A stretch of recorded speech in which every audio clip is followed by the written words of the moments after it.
Classes only represent a general blueprint, but they become more tangible when you use a constructor to bring your blueprint to life.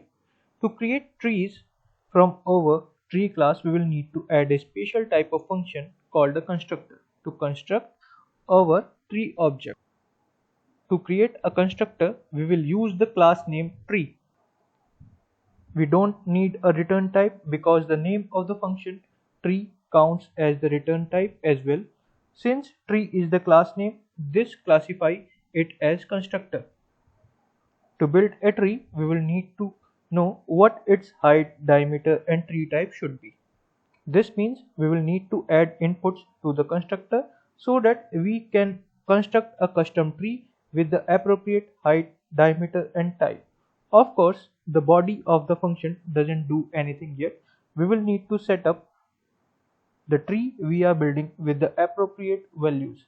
Using the this keyword, we access the tree we are in the midst of creating and set the height, trunk and type on the left equal.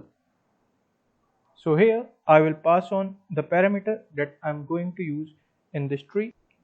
Using this keyword, we will be able to access the tree we are in midst of creating and set the height, trunk and type on the left equals to the inputted value on the right. When this constructor is used, it will create a tree with the inputted height, trunk and tree type values. Let's try it. To keep our tree class separate from the program we want to execute, we will create a new class called main.